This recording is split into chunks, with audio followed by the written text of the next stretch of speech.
The moment you recognize that an emotion is not something happening to you but something moving through you, the relationship between you and reality quietly changes.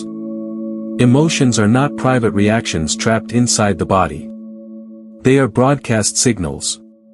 They radiate outward as frequency, and the world responds to them long before thought has time to catch up. This is not a metaphor. It is an observable dynamic. The instant this is noticed, something subtle but decisive shifts in how life meets you. Most people believe emotion is a response to circumstances. Something happens, then you feel. But when you slow down enough to observe honestly, you begin to see that emotion is present first, and events arrange themselves around it. The feeling is not commentary. It is instruction. It is the signal being sent into the field that determines what becomes visible, what moves toward you, and what delays itself. Recognition of this does not require belief or effort. It happens in a single moment of clarity, and that moment is enough to change how reality answers you. When emotion is understood as frequency, perception changes immediately. You begin to notice that situations seem to soften or intensify depending on your internal state, not because you are trying to control anything, but because the signal has shifted. Timing feels different. Conversations unfold with less friction. Opportunities appear without strain. None of this feels dramatic. It feels natural, almost obvious in hindsight. That is because nothing new was created.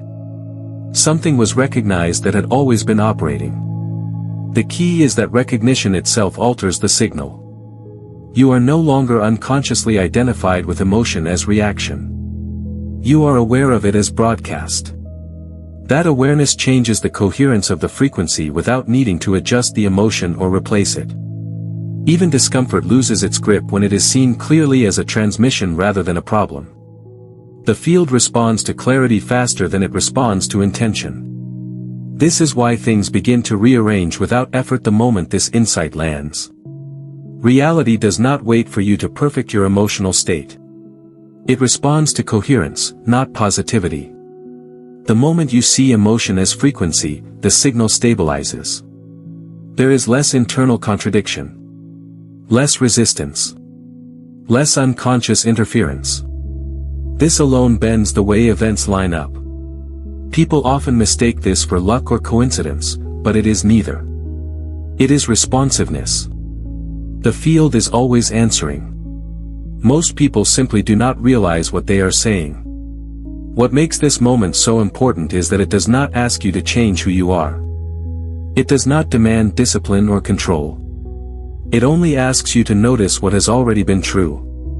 From that point on, emotion is no longer something you are trapped inside. It becomes information. It becomes orientation. And reality begins to respond differently because you are no longer broadcasting blindly.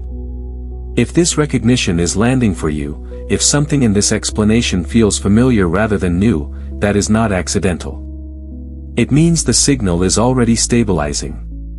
To continue exploring how this shift unfolds and deepens, make sure to subscribe so you can stay connected to what comes next.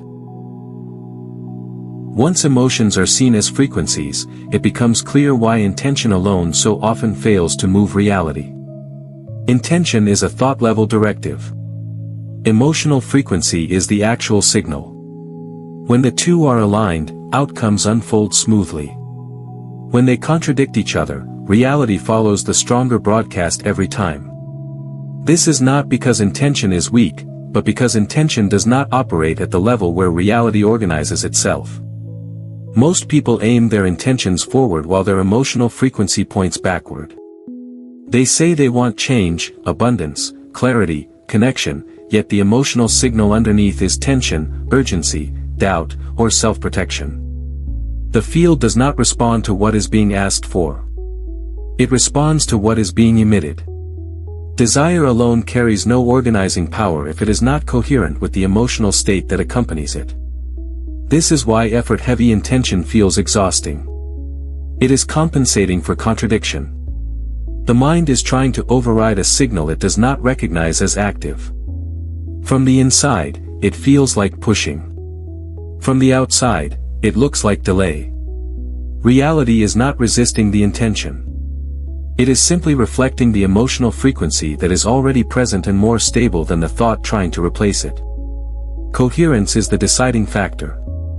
When emotional frequency and intention point in the same direction, there is very little friction.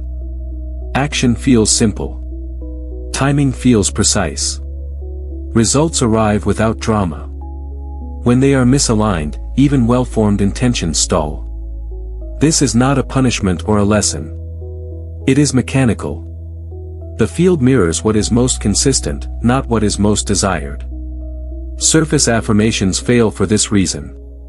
Repeating words without emotional coherence adds more noise to the signal. The affirmation may sound confident, but the emotional frequency beneath it often communicates the opposite. Reality responds to the underlying transmission, not the spoken phrase. This creates the illusion that affirmations do not work, when in fact they are working perfectly by revealing the contradiction. What actually shifts timelines is not stronger intention, but cleaner signal. When emotional frequency becomes coherent, intention no longer needs to push. It becomes implicit. The signal carries it naturally. This is why recognition matters more than repetition. Seeing the emotional contradiction collapses it faster than trying to override it with thought. It is important to understand that coherence does not mean positivity. It means consistency. An emotionally coherent state can be calm, neutral, or even uncertain, as long as it is not split against itself. Reality organizes around stable signals because they provide clear instruction. Incoherent signals create mixed responses, delays, and looping outcomes. This explains why some people seem to manifest effortlessly while others struggle endlessly using the same techniques. The difference is not belief or willpower. It is alignment between emotional frequency and stated direction. When that alignment exists, reality mirrors it immediately. When it does not, no amount of intention can compensate. Understanding this removes self-blame from the process. Nothing is wrong with you if intentions have not produced results. It simply means the emotional signal has been doing its job. Once that is seen clearly, the need to force outcomes dissolves, and reality begins responding to coherence instead of effort. Most people experience emotions as conditions they are inside of. Happy, anxious, motivated, discouraged. These labels make emotions feel like weather patterns that come and go, sometimes welcome, sometimes disruptive. But when emotions are understood as frequencies, another framing becomes available. Emotional states are not conditions you endure. They are coordinates you occupy. Each one places you at a specific position within consciousness, and from that position, reality behaves according to a consistent set of rules. A coordinate is not good or bad. It is descriptive. Standing in one location gives you access to certain views, paths, and possibilities, while blocking others. Emotional states work the same way. When you are in a particular emotional frequency, you are standing in a specific experiential zone. From there, certain outcomes feel likely, certain interactions repeat, and certain opportunities never quite appear. This is not because you deserve them or don't. It is because of where you are positioned. When emotions are mistaken for conditions, people try to escape them. They want to get out of fear, out of doubt, out of frustration, as if leaving the feeling will fix the circumstances. But if emotion is a coordinate, escaping is unnecessary. Movement happens through recognition, not resistance. The moment you see where you are standing, the coordinate becomes clear, and awareness loosens the automatic identification with it. Each emotional coordinate has its own probability patterns. In one zone, effort feels heavy and progress feels slow. In another, timing seems effortless and support appears without asking. In some coordinates, people misunderstand you easily. In others, communication flows. These patterns are not random. They are consistent responses to the frequency being occupied. Once this is noticed, life stops feeling unpredictable and starts feeling responsive. This is why two people can experience the same external situation in completely different ways. They are not reacting differently. They are standing in different emotional coordinates. The event is the same, but the reality it produces is not. What becomes visible, what feels possible, and what unfolds next depends on position, not circumstance. Seeing emotions as coordinates removes the idea that you must fix yourself to change outcomes. There is no moral hierarchy between emotional states. There is only location. Some locations are stable and expansive. Others are constricted and repetitive. None of them are permanent unless you believe they define you. The belief that an emotion is who you are is what keeps you standing in the same place. When emotional states are recognized as coordinates, curiosity replaces judgment. Instead of asking why you feel a certain way, you begin noticing what kind of reality that feeling is producing. You observe the rules of the zone you are in. You see what moves easily and what does not. This observation alone begins to soften the attachment to that coordinate, because awareness introduces flexibility. You do not need to force yourself into a different emotional state to access a different reality. You need to recognize where you are standing. Recognition brings orientation. Orientation makes movement possible without struggle. And as this understanding deepens, it becomes clear that emotions were never obstacles to overcome. They were markers, quietly indicating which version of reality you were tuned into all along.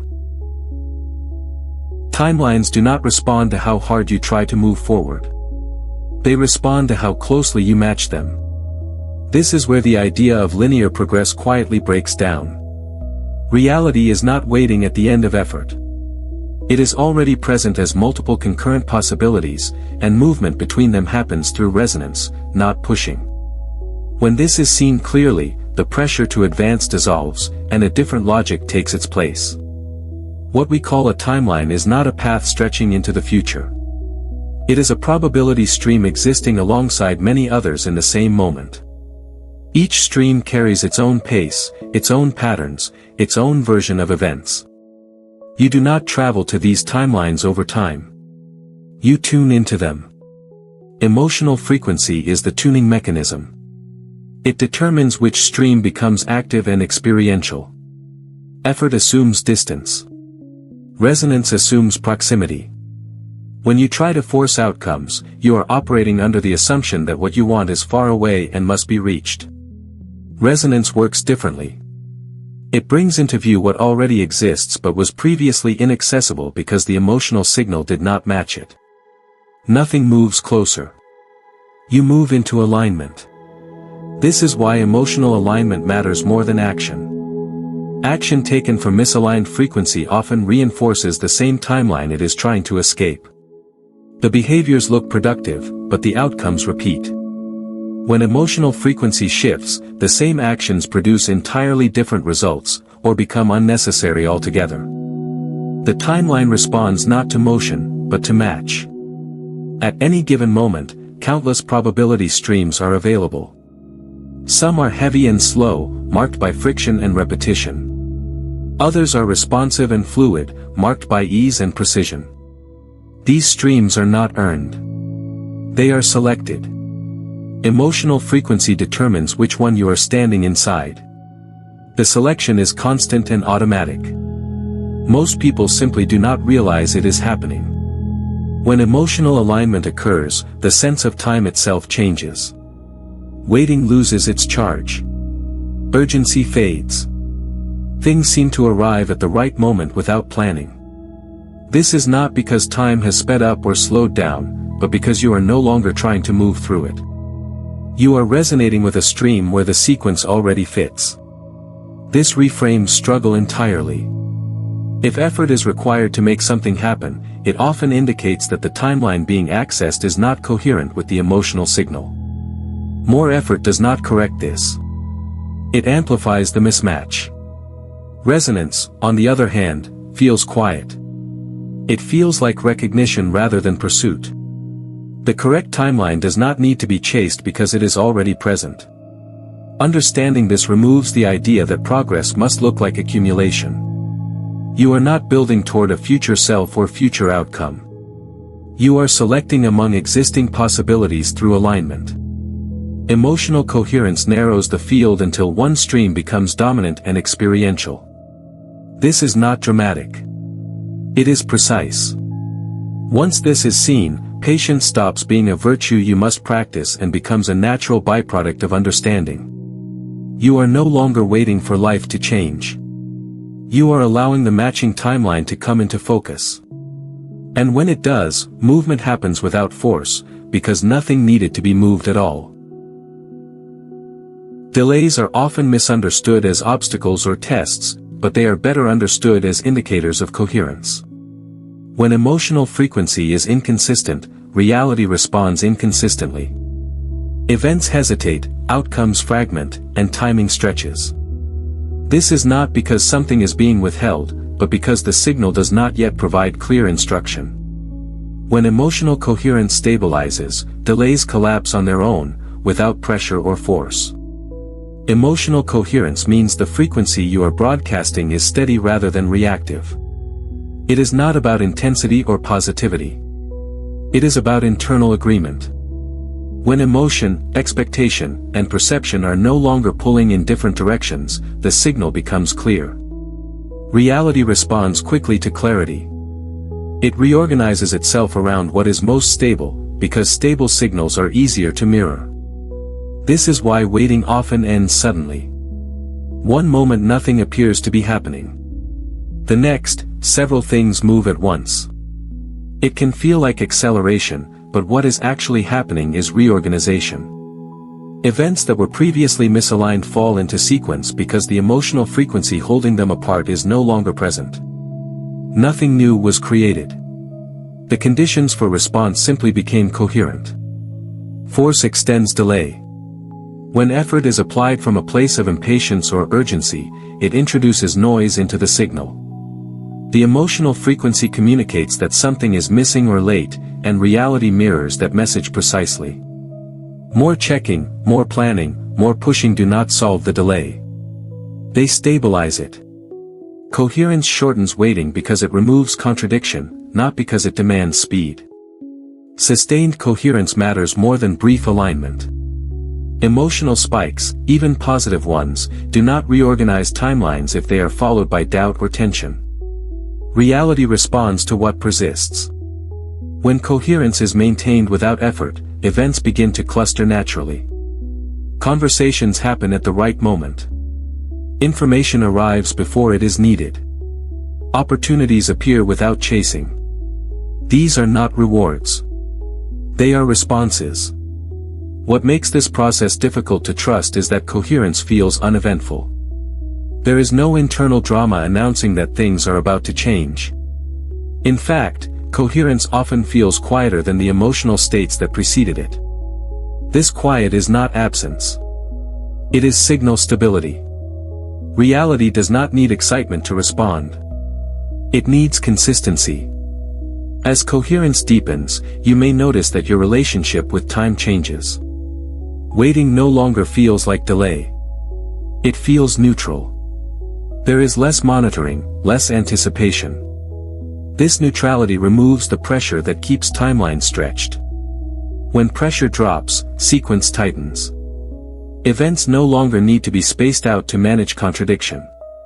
This is why people often say things happened all at once after a long period of nothing. The long period was not empty. It was incoherent. The moment coherence arrived, the structure reorganized.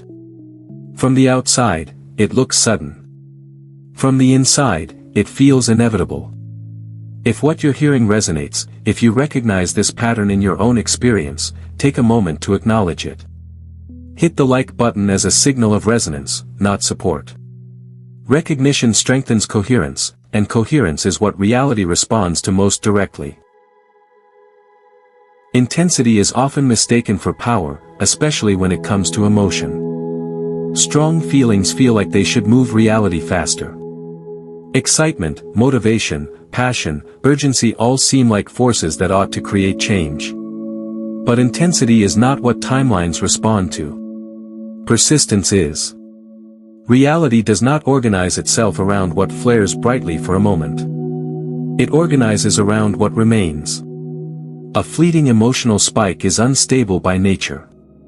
It rises quickly, peaks, and collapses. The signal it sends is inconsistent. From the perspective of the field, it contains conflicting information. Something that is present briefly and then withdrawn does not provide a clear instruction for reorganization. It may create short-term movement, but it does not create access to a different probability stream. Lived frequency is different. It is not loud.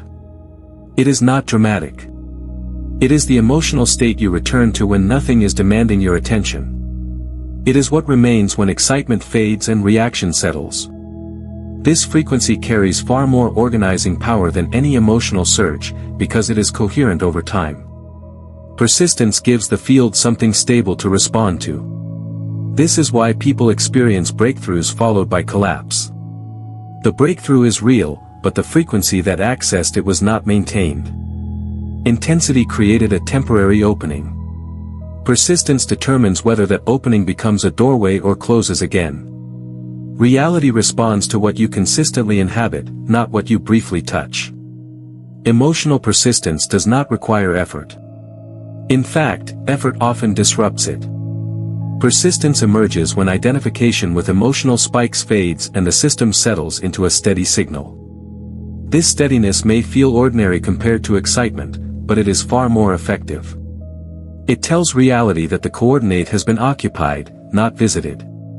From a physical perspective, stable systems exert more influence than volatile ones. The same principle applies here. A consistent emotional frequency shapes outcomes because it removes ambiguity. There is no confusion about what is being broadcast. The signal is clear, uninterrupted, and therefore mirrored more fully. This understanding reframes discipline entirely. Discipline is not about forcing yourself to feel a certain way repeatedly. It is about no longer oscillating between opposing emotional states. When internal conflict decreases, persistence increases naturally. The frequency holds itself without management. When emotional persistence is present, access to a timeline feels durable. The conditions that once supported progress remain in place. Support does not vanish overnight. Opportunities do not feel fragile. There is less fear of losing what has been gained, because the frequency that selected it is still active. Recognizing this difference removes the pressure to chase emotional highs. You no longer need to manufacture intensity to feel effective.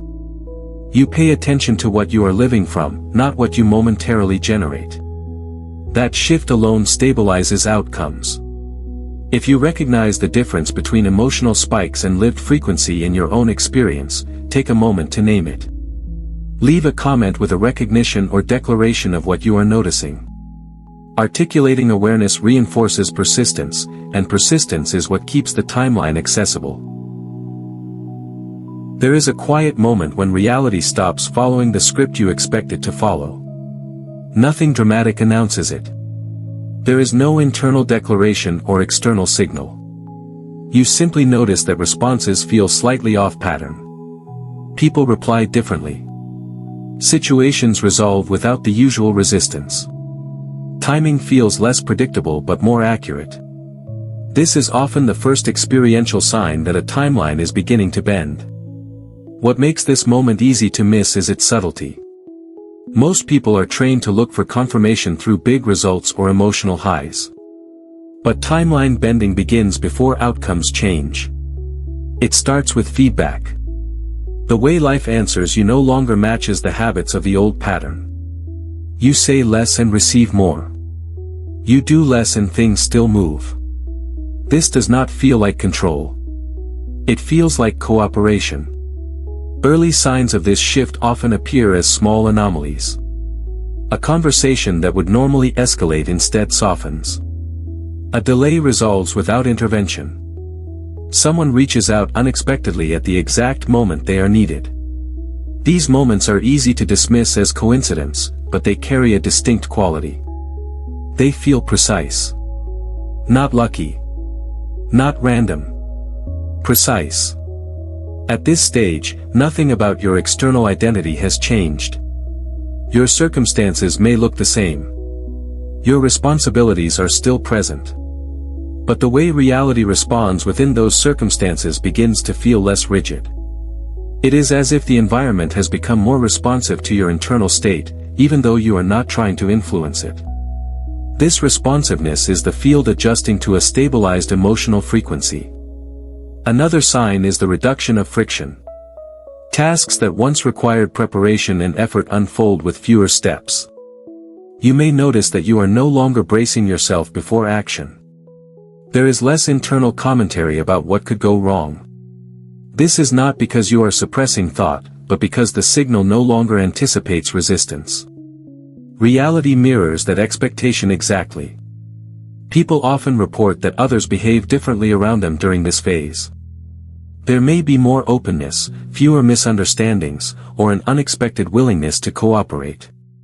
This is not because you have changed your behavior significantly. It is because emotional frequency influences relational dynamics more than words or strategies. When the signal stabilizes, interaction recalibrates. What is important here is not to chase these signs or try to amplify them. The moment you attempt to extract meaning or proof, you introduce tension back into the signal. Timeline bending is not maintained through observation or validation. It continues because the frequency that initiated it remains coherent. Attention that turns into monitoring can disrupt that coherence. This phase can feel disorienting if you are accustomed to struggle-based progress. When things respond without effort, the mind looks for explanation. It wants to know what caused the change and how to repeat it. But explanation belongs to the old framework. What is happening now does not follow linear cause and effect. It follows resonance. The most accurate response during this phase is simple noticing without interpretation. You acknowledge the shift without trying to define it. You allow the unscripted feedback to arrive without assigning it a role. In doing so, you remain aligned with the frequency that initiated the change.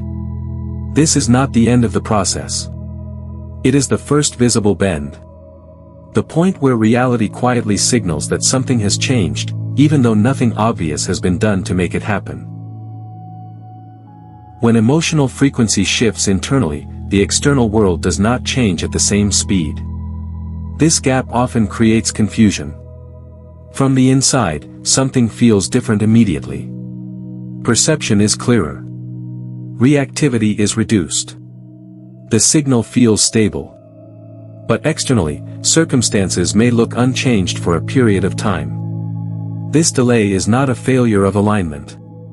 It is a buffering process built into how reality reorganizes itself. Internal frequency shifts first because it is the source of the signal. External circumstances are downstream effects.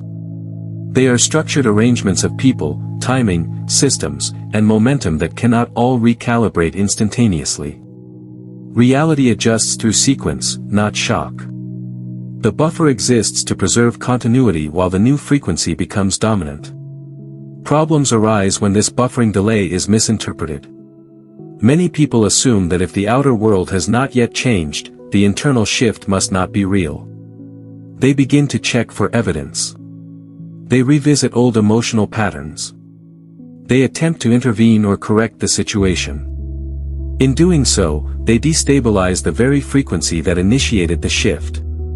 The old timeline reasserts itself not because it was stronger, but because attention returned to it. The lag is not empty time. It is a transitional phase where structures are reorganizing invisibly. Conversations that have not yet happened, decisions that have not yet been made, movements that require coordination all exist within this buffer. The emotional frequency is already different, but the physical arrangement is catching up. This is why patience without vigilance is critical here. Misreading the lag creates unnecessary collapse. The mind looks for confirmation and finds absence instead. It interprets absence as regression. Emotion responds to that interpretation, and the signal becomes inconsistent again. The field mirrors the inconsistency immediately, and the delay stretches or reverses. This pattern repeats not because alignment failed, but because it was abandoned prematurely. Understanding the buffer changes how you relate to time. You no longer measure progress by visible change alone. You recognize internal coherence as the primary indicator. When that coherence remains intact, the buffer resolves on its own. When it is disrupted, reality reorganizes back into the familiar pattern because that is the most stable signal available. The buffering delay also serves a stabilizing function. Sudden external change without internal stability would be destabilizing. The delay allows you to inhabit the new frequency long enough for it to become familiar. By the time external circumstances shift, the emotional state that selected them is already embodied. This reduces the likelihood of collapse after change occurs. This is why many shifts feel anticlimactic once they arrive. The internal change happened earlier. The external event is simply the final alignment. When the buffer is respected, outcomes feel natural rather than overwhelming. They arrive quietly and fit easily into the existing structure of life. Recognizing the lag as part of the process removes the impulse to interfere. You stop trying to accelerate what is already reorganizing. You stop testing reality for proof. You remain with the internal frequency that initiated the shift. In doing so, you allow the buffer to complete its function, and the new timeline stabilizes without effort. Emotional neutrality is often misunderstood as detachment, indifference, or lack of care. In reality, it is none of those things. Neutrality is a stable frequency where emotional reactivity has dropped away, but awareness remains fully present. It is not absence. It is clarity without interference. When this state becomes accessible, reality begins reorganizing more efficiently because the signal being broadcast is clean. Reactive emotion introduces noise into the field. Each reaction sends mixed instructions. One part of the signal wants movement, another resists it. One part anticipates loss, another demands change. Reality mirrors that fragmentation by producing inconsistent responses, delays, and friction. Neutrality removes that fragmentation. The signal becomes singular, not because emotion is suppressed, but because it is no longer pulling against itself. Neutrality is powerful precisely because it is calm. It does not try to direct outcomes. It does not push or brace. It allows reality to respond without obstruction. When emotional charge is absent, there is nothing distorting the signal. The field no longer needs to compensate for contradiction. Reorganization accelerates naturally, not through force, but through absence of resistance. This state often arrives after emotional intensity has exhausted itself. People mistake this exhaustion for failure or numbness, but it is often the system settling into coherence. Neutrality does not feel exciting. It feels spacious. There is less internal commentary, fewer anticipatory reactions, and less urgency to interpret events. This spaciousness is not emptiness. It is functional silence. From this frequency, perception sharpens. You notice what is actually happening rather than what you fear might happen. Decisions become simpler because they are not filtered through emotional charge. Timing becomes clearer because it is no longer distorted by urgency. Reality responds quickly to this state because it provides clear instruction without interference. Neutrality also dissolves the habit of emotional correction. There is no impulse to adjust how you feel in order to control outcomes. You are not trying to be positive or avoid discomfort. You are simply present. This presence removes the oscillation between opposing states that keeps timelines unstable. Stability increases because there is nothing swinging back and forth. This is why neutrality often precedes sudden shifts. It is the quiet before reorganization completes. When emotional noise drops out, latent structures can realign. Conversations change tone. Situations resolve without negotiation. Opportunities surface without effort. These changes are not caused by neutrality as an action, but by neutrality as an absence of obstruction. Importantly, neutrality does not disconnect you from life. It allows deeper engagement because attention is no longer consumed by reaction. You are available to respond rather than react. This responsiveness carries more influence than emotional charge ever did, because it aligns with how reality actually moves. As neutrality stabilizes, the need to monitor progress fades. You are no longer waiting for proof or managing expectation. You trust the process not as belief, but as observation. You have seen how the field responds when noise is removed. The timeline reorganizes because it can finally hear the signal clearly. Neutrality is not a final state. It is a stabilizing one. It clears the path for what comes next by allowing reality to respond without distortion. And in that clarity, movement happens faster than it ever did through effort or emotion. At a certain point in the process of emotional coherence, something shifts. Holding the frequency becomes effortless. What once required attention, intention, or even discipline begins to feel like the natural state. It is not a forceful act. It is the body and mind settling into alignment, without needing to try. This is stabilization, the point where the emotional frequency no longer requires constant effort to maintain. It simply becomes the ground from which you operate. The key here is that stabilization is not a skill to be mastered. It is a natural unfolding. When emotional coherence is recognized and embodied fully, it begins to sustain itself. There is no longer a need to consciously return to the frequency when it is lost or to check if you are still aligned. It is no longer a practice, it becomes the baseline reality. This is where effort fades. Initially, emotional coherence might feel like something to maintain, something to return to when you feel off-center. But as the frequency becomes stable, it no longer requires such maintenance. You begin to live from the frequency rather than trying to get back to it. This is not about trying harder to keep it in place. It is about trusting that once it has been set, the frequency sustains itself. What stabilizes is the internal alignment. You are no longer vacillating between opposing emotional states. The old patterns of emotional reactivity loosen their grip. Emotional swings become less frequent because they are no longer necessary for navigating life. As internal contradictions fade, external reality responds more clearly. There is less waiting, less maneuvering, and more synchronicity.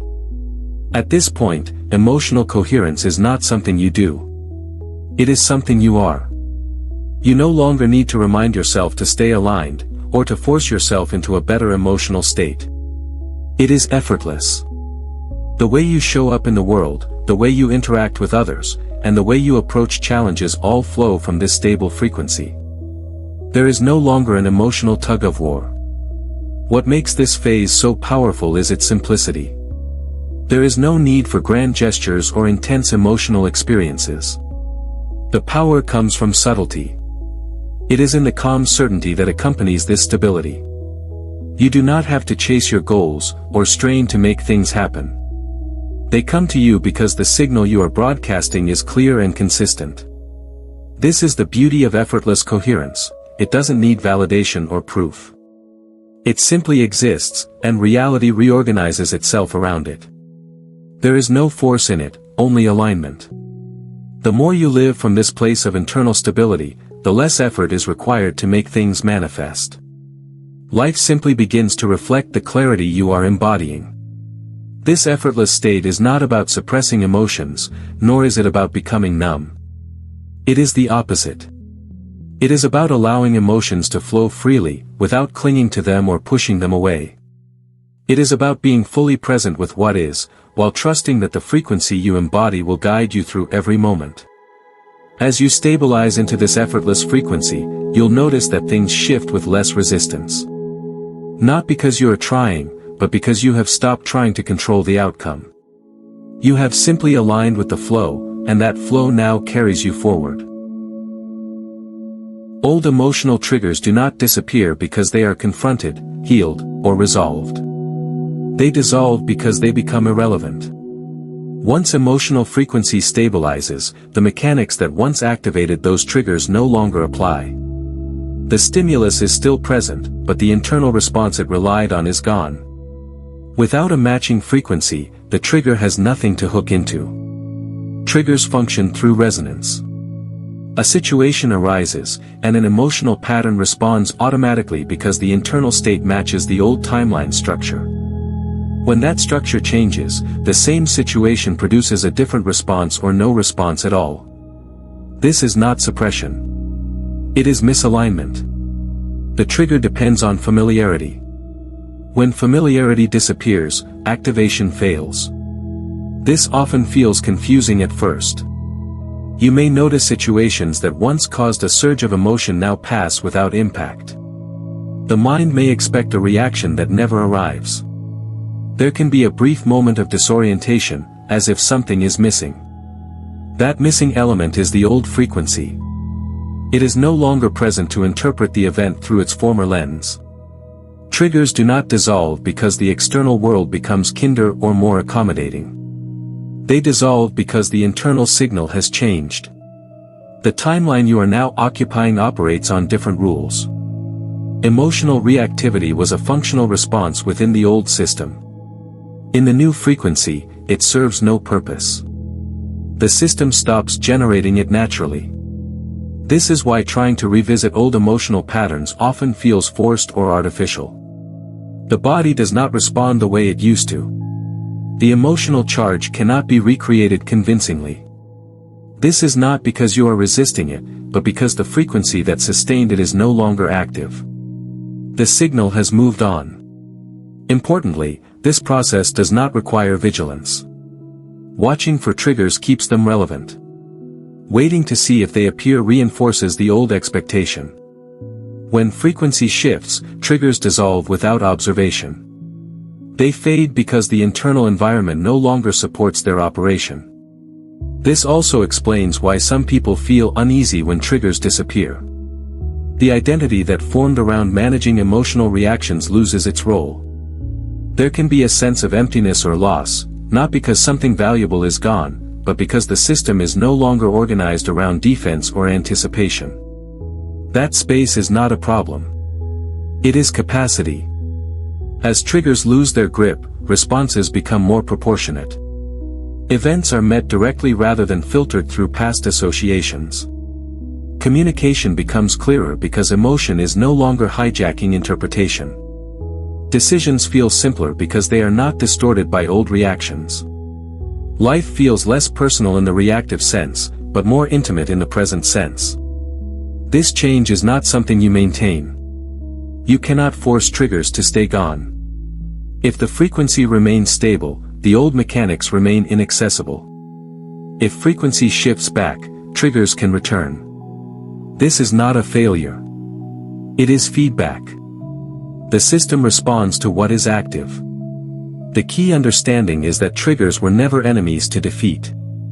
They were functional responses within a particular timeline. When that timeline is no longer occupied, the responses retire on their own. Nothing needs to be fixed. Nothing needs to be removed. The frequency changed, and the old rules no longer apply.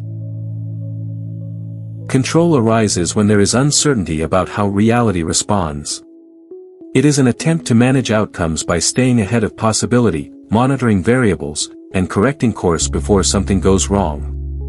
When emotional frequency stabilizes, this need begins to fade. Not because outcomes are guaranteed, but because recognition replaces uncertainty. You see how reality actually responds, and vigilance becomes unnecessary. Recognition here is not intellectual understanding. It is lived clarity. You recognize patterns as they unfold without needing to interfere with them. You see cause and response in real time, not as something to manipulate, but as something to orient within. This recognition creates a quiet certainty that does not depend on control. You are no longer guessing how things work. You are observing them working. As this certainty settles in, the impulse to manage outcomes weakens. You stop preemptively adjusting behavior to avoid imagined problems. You stop rehearsing conversations that have not happened. You stop checking whether things are still on track. These habits were fueled by the belief that without constant oversight, reality would drift into disorder. Recognition reveals that reality already has its own organizing intelligence. This does not mean passivity. It means responsiveness without interference. When something requires action, it becomes obvious. When it does not, inaction feels appropriate rather than risky. Control tries to fill the gap between perception and trust. Recognition closes that gap. There is no space left for micromanagement because understanding is already present. One of the clearest signs of this shift is the reduction of mental noise. Thoughts about what should be happening quiet down. There is less comparison between what is and what ought to be.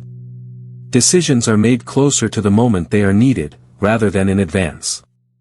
This timing feels natural because it aligns with how information actually arrives. Quiet certainty is not confidence in a specific outcome. It is confidence in orientation. You trust that you will see what matters when it matters. This trust removes the need to control variables you cannot actually access. You recognize which elements are responsive to alignment and which are not influenced by effort. Energy is no longer wasted trying to manage what does not need management. As control fades, anxiety often fades with it. Anxiety thrives on the belief that something important is being missed. Recognition dissolves that belief. You are present enough to notice shifts as they occur. You do not need to predict them in advance. This presence is what allows reality to respond more cleanly, because the signal is not distorted by anticipation or fear.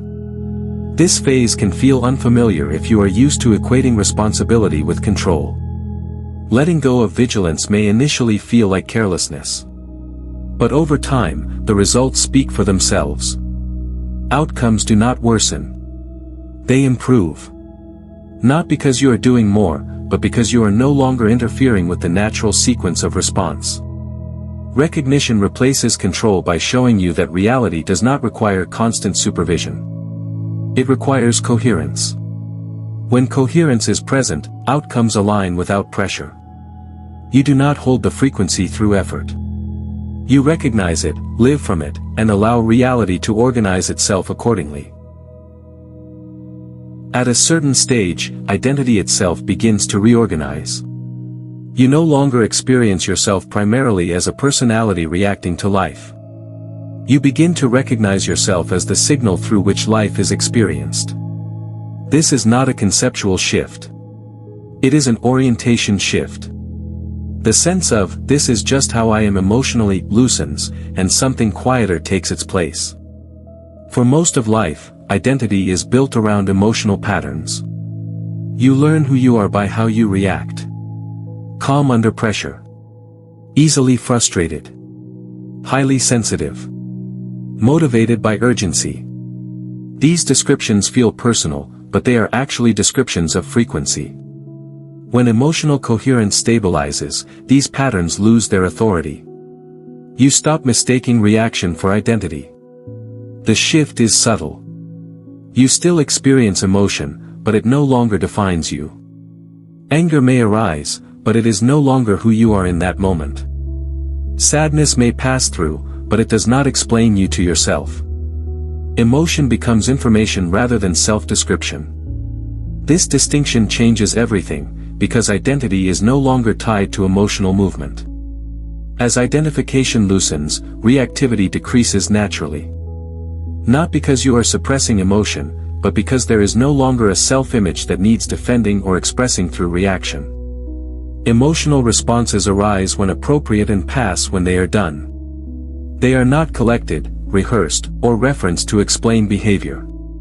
They do not accumulate into a story. This creates a sense of internal space. You notice more room between stimulus and response, not as a practiced pause, but as a natural gap. In that gap, choice becomes available. Not strategic choice, but clarity-based choice. You respond from orientation rather than impulse. Life feels less personal in the reactive sense, but more intimate in the experiential sense. Letting go of emotional self-definition can feel disorienting at first. The mind may look for familiar reference points. It may wonder who you are without your usual reactions. This uncertainty is temporary. What replaces it is not emptiness, but stability. You begin to sense yourself as the consistent presence beneath changing states. From this place, emotional patterns are easier to recognize without judgment. You see how certain frequencies once organized behavior, decisions, and relationships. But there is no urge to fix or analyze them. They are no longer instructions. They are observations. This shift removes a tremendous amount of internal pressure, because identity no longer needs to be maintained through reaction. Others may notice this change before you do. They may comment that you seem different, calmer, harder to provoke, more grounded. These observations are not about behavior. They are about signal. When you stop identifying as the emotional reactor, your presence changes. Interactions recalibrate without explanation. This does not mean you become detached from life. You become more present. Without the need to constantly reference emotional identity, attention moves outward. You listen more fully. You act more precisely. You waste less energy managing impressions or reactions. The most important aspect of this shift is that it is not something you try to sustain. Once identity detaches from emotional reaction, it does not easily reattach. You have seen the difference. You know you are not the reaction. You are the signal through which experience passes.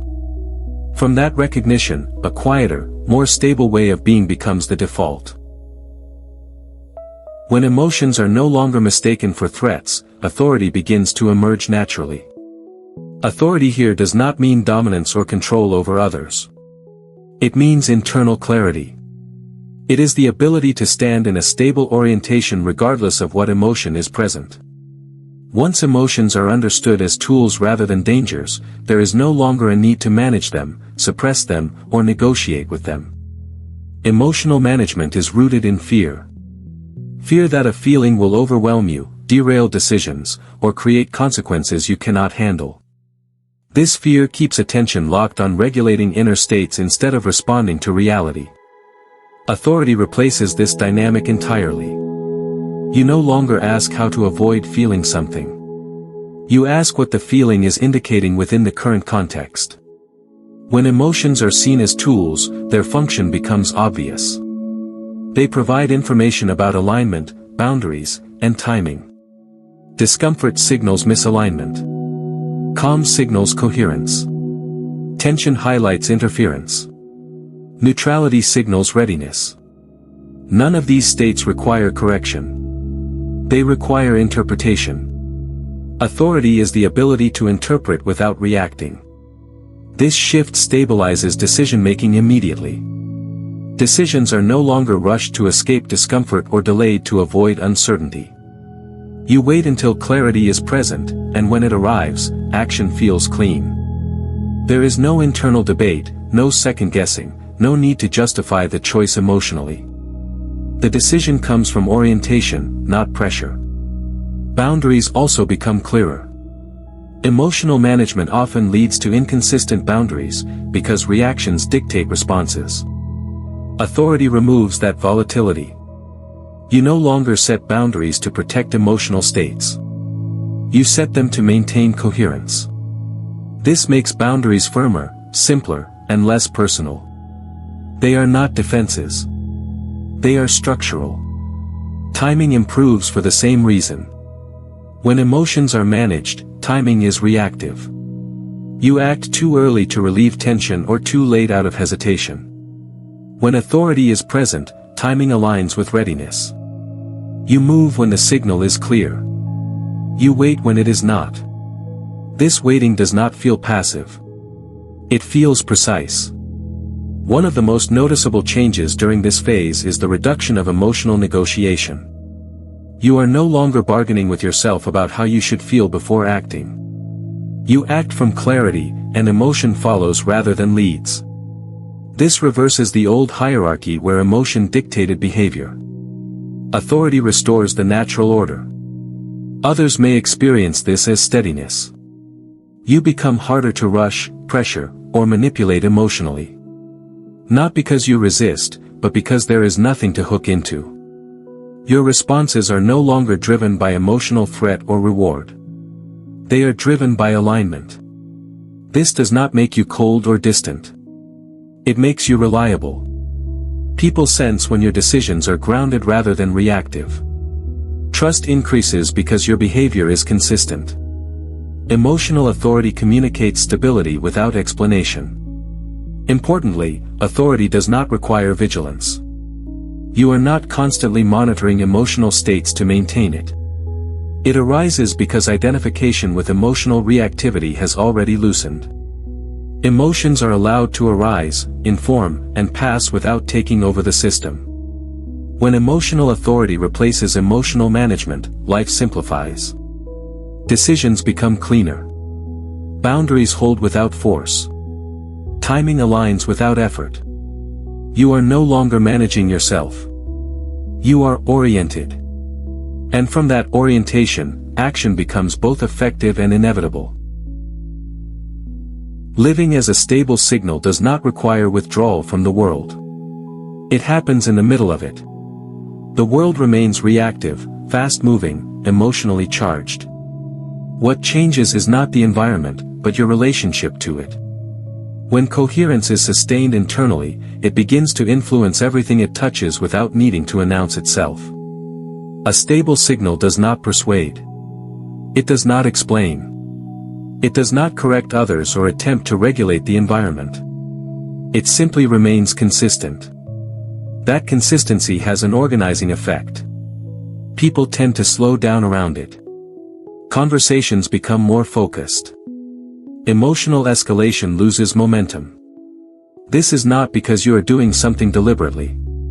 It is because coherence introduces contrast. Reactive systems amplify instability when they meet instability. When they meet stability, they recalibrate.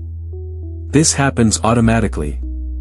Emotional reactivity looks for resonance. When it cannot find it, it loses intensity. This is why arguments dissolve, pressure softens, and urgency fades in the presence of someone who is internally coherent. Importantly, this influence does not come from emotional suppression. It comes from emotional clarity. You are not withholding reactions to control outcomes. You simply are not generating the signals that feed reactivity. Without fuel, emotional escalation cannot sustain itself. The environment adjusts accordingly. This influence extends beyond people. Situations themselves reorganize. Meetings run shorter. Decisions become clearer. Complications resolve with fewer steps. There is less back and forth, less friction, less unnecessary movement. These changes often go unnoticed because they feel normal. But they are responses to signal stability. One of the most profound aspects of this phase is the absence of effort. You are not trying to be calm or grounded. You are not managing impressions. You are not performing composure. The stability is structural. It holds whether you are tired, busy, or uncertain. Because it is not dependent on mood, it does not collapse under pressure. Others may project meaning onto this stability. Some will interpret it as confidence. Others as detachment. Some may feel unsettled by it. These reactions are not something to manage. They are feedback from a system encountering a different frequency. Your role is not to adjust to their interpretations, but to remain oriented. Living as a stable signal also clarifies where engagement is necessary and where it is not. You stop inserting yourself into dynamics that do not require your participation. You respond where alignment is present and disengage where it is not, without explanation or defensiveness. This selectivity is not avoidance. It is precision. Over time, environments adapt. People learn how to interact with you differently. Expectations shift. Boundaries are respected without enforcement. This happens not because you demand it, but because the signal you carry sets the tone. Stability becomes the reference point. What makes this sustainable is that it does not rely on vigilance. You are not monitoring your state or correcting deviations. You trust the coherence that has already stabilized. When fluctuations occur, they pass without redefining you. The signal remains intact. Living this way does not isolate you from the world. It allows you to move through it without being pulled into every reaction. You become a point of orientation rather than a point of amplification. And in a reactive world, that quiet stability reshapes far more than force ever could. Allowance is often mistaken for passivity, but it is something very different. Allowance is non-interference. It is the absence of resistance, not the absence of engagement. When allowance is present, you are not stepping away from life. You are stepping out of the way of the field's natural organization. This distinction matters, because the field does not respond to effort the way the mind expects it to. It responds to clarity and space. Effort is usually applied when there is doubt. Doubt that something will happen on its own. Doubt that timing can be trusted. Doubt that the signal is enough. That doubt introduces resistance, and resistance slows response. The field must work around interference before it can reorganize. Allowance removes that obstacle. When resistance drops, response accelerates without needing to be pushed. This acceleration often feels surprising. Things that seemed stuck for a long time begin to move quickly once effort is withdrawn. From the outside, it looks like momentum suddenly appeared. From the inside, it feels like relief. The relief is not emotional. It is structural. You are no longer bracing against the process. The signal is uninterrupted. Allowance works because it communicates trust at the frequency level. Not belief, not hope, but trust expressed through non-interference. You are no longer trying to shape outcomes prematurely. You are not adjusting behavior to manage uncertainty. You are allowing sequence to unfold according to coherence rather than control. When allowance is present, action still happens. But it is responsive rather than anticipatory. You move when movement is required. You wait when waiting is appropriate. Neither feels like effort. Both feel precise. This precision is what allows reality to reorganize efficiently. There is no wasted motion. Resistance often hides in subtle places. Overthinking. Rechecking. Explaining. Preparing for reactions that may never occur. These behaviors feel responsible, but they fragment the signal. Allowance simplifies it. You stop sending mixed instructions. The field responds by aligning conditions more cleanly. One of the clearest signs that allowance has replaced effort is the disappearance of urgency. Urgency assumes that something must be done now or it will be lost. Allowance recognizes that what is aligned does not require chasing. This recognition removes pressure, and pressure is one of the strongest forms of resistance. As resistance drops, timing becomes exact. Events line up without coordination. Information arrives before it is needed. People respond without prompting. These are not rewards for letting go. They are the natural result of interference being removed. The field does not need encouragement. It needs space. Importantly, allowance is not something you practice repeatedly. It emerges once control has already loosened. It is the natural state that follows recognition. When you see how effort disrupts coherence, you stop applying it. Allowance becomes obvious, not virtuous. This is why reality often accelerates near the end of a shift. Not because you finally did something right, but because you finally stopped doing what was slowing it down. Resistance falls away. The signal clears. Reorganization completes itself. The field responds to allowance because allowance lets it respond at all. Effort blocks, delays, and distorts. Allowance opens, aligns, and completes. And once this is understood, there is very little reason to push ever again. Once a frequency is embodied, the timeline it selects does not easily revert. This is because embodiment is not a mental state. It is not something you are thinking about or holding in place through effort. It is a structural orientation. The body, perception, and response patterns have reorganized around a new signal, and that signal now operates automatically. Reversion only seems possible when frequency is treated as something temporary or fragile. In reality, what reverts is identification, not alignment. If you actively re-identify with old emotional signals, the system responds accordingly. But without that re-identification, the old timeline has no access point. It is not being maintained in the background. It is simply no longer active. Embodiment means the frequency is lived rather than referenced. You are not reminding yourself how to feel. You are not checking whether you are still aligned. You are responding to life from a new baseline without effort. This baseline shapes perception first. What you notice, what stands out, and what feels relevant all change. Because perception has shifted, behavior follows naturally. There is no need to enforce consistency. This is why regression requires active participation. The old timeline does not pull you back on its own. It cannot, because its mechanics depend on signals that are no longer present.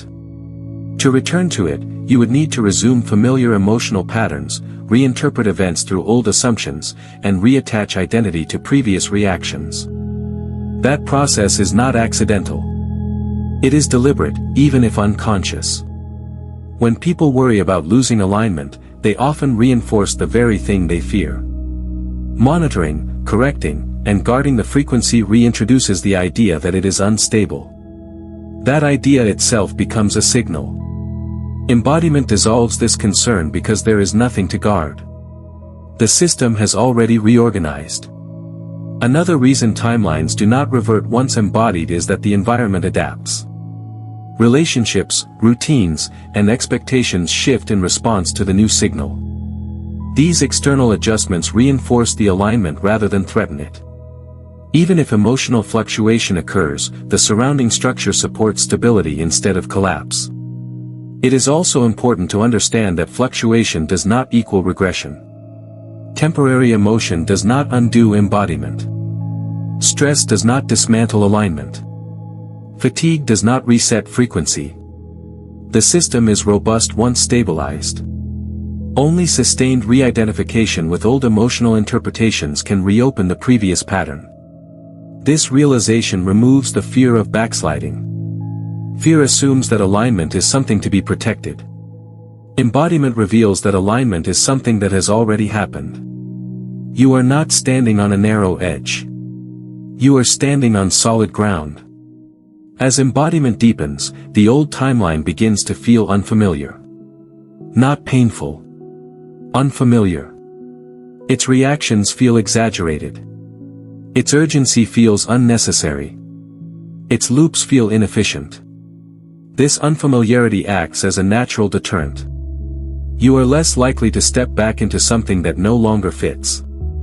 The new timeline does not hold itself through effort. It holds itself through relevance. It matches who you are now. To leave it would require becoming someone else again, emotionally and perceptually. And once that shift has been recognized, doing so feels artificial. This is why embodiment is the lock. Not because it traps you, but because it makes the old signal obsolete. The timeline does not revert because there is nothing pulling it back into place. The frequency has moved on, and reality has moved with it. Reality did not bend because you learned how to push it more effectively. It bent because you stopped pushing altogether. The shift that unfolded was not created through effort, discipline, or strategy. It happened through recognition. You saw how emotions function as frequencies, how those frequencies select timelines, and how interference delays response. Once that was seen, the need to force outcomes dissolved on its own. Throughout this process, nothing was added. No new power was acquired. No technique was mastered. What changed was orientation.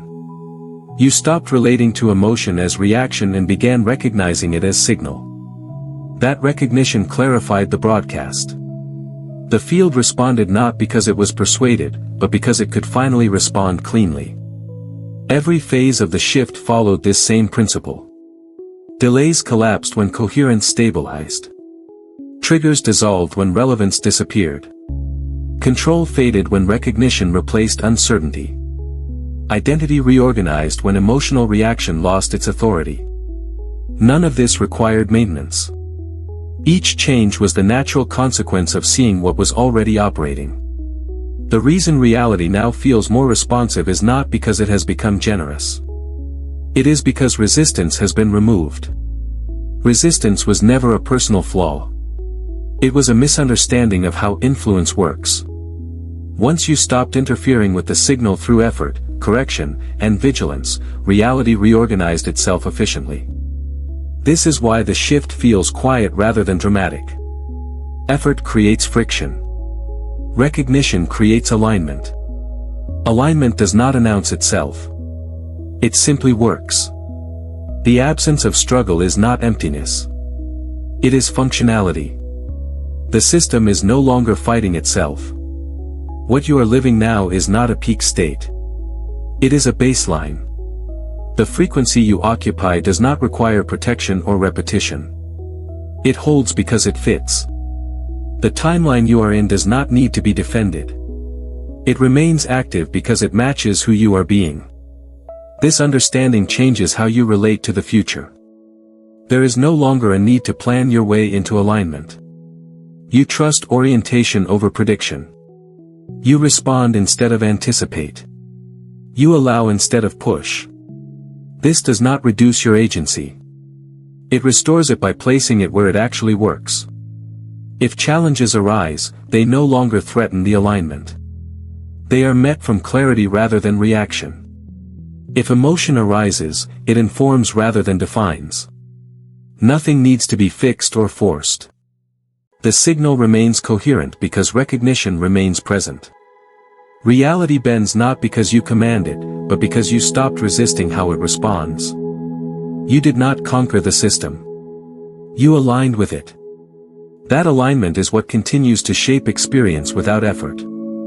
And if this entire arc has clarified something you have been sensing but could not articulate, make sure to subscribe and share this with someone who needs to hear it.